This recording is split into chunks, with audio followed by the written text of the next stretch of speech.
وہ احبار یہود کے عالموں سے ملنا چاہتے ہیں، 2 آدمی بھیجتے ہیں، نضر بن حارث کو، عقبہ بن معیط کو بھیجتے ہیں، جاؤ یہودی عالم سے پوچھو، کہو کہ ایسی ایسی بات ہے، ہمارے بیچ ایک آدمی کھڑا ہوا ہے جو کہتا ہے میں رسول ہوں، میں نبی ہوں، میرے پاس وحی آتی ہے، اس سے پوچھو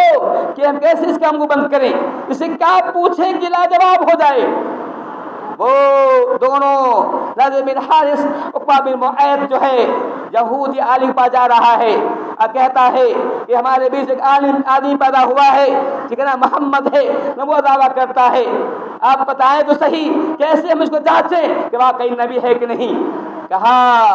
کہ مجھے 3 سوال کرو، اگر جواب دے دیتا ہے تو مطلب وہ صحیح ہے،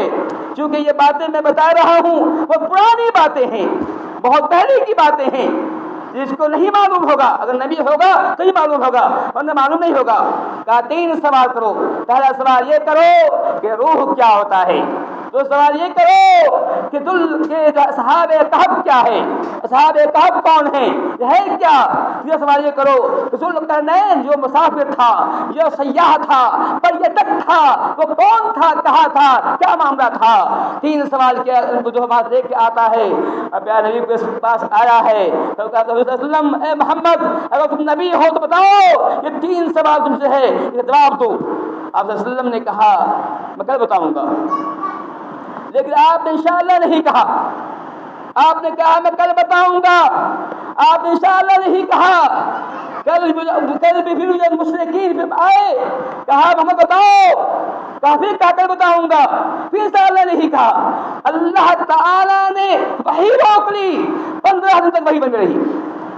15 دن تک لوگ روزانہ آتے رہے، اب کل کہتے رہے، اب وسلم پریشان تھے کہ وحی کیوں نہیں آ رہی ہے، جبرائیل امین کیوں نہیں آ رہے ہیں،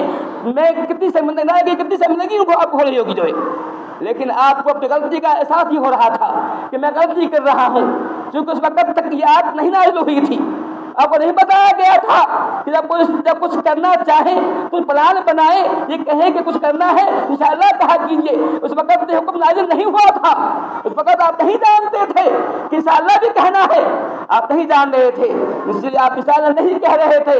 15 دن کے بعد اس بیچ میں بہت پریشان ہوئے، کئی بار آپ کو دل میں آیا میں پہاڑ پہ جاتا ہوں، وہاں سے اپنا کو کود جاؤں گا، خود کر لوں گا، تو خودکشی کر لوں گا، کئی مرتبہ چاہا، انسان ہے شاید کتنا برداشت کرے، کتنی شرمندگی برداشت کرے، انسان ہونے آتے۔ 15 دن کے بعد اللہ تعالیٰ جبرائیل کو بھیجتا ہے اور اللہ تعالیٰ فرماتا ہے وَلَا تَقُولَ شَيْءٍ إِلَّا أَن يَشَاءَ اللَّهُ، سورۃ کہف کا آیت فرماتا ہے اے وسلم جب بھی کچھ ارادہ کیجئے کہنے کا یہ کام کل کریں گے صاحب انشاءاللہ کہیے۔ اس کے بعد بھی آیت نازل کے بتایا گیا کہ ذوالقرنین کون ہیں اور روح کیا ہوتا ہے، اصحاب کہف کیا ہوتا ہے، بتایا گیا کہ آپ نے بتایا، تب وہ واپس گئے، پھر بھی یہ ایمان نہ لائے۔ ایمان لانا کہ اللہ تعالیٰ کے ہاتھ میں ہے، جس کو چاہتا ہے ایمان کی توفیق دیتا ہے، اگر چاہتا ہے تو غریب جو ہے یاسر کو، چاہتا ہے غریب عمار کو سمجھا کو ہدایت دیتا ہے، چاہتا ہے موسیٰ بن عمیر کو ہدایت دیتا ہے، اور نہیں چاہتا ہے تو نبی کا چچا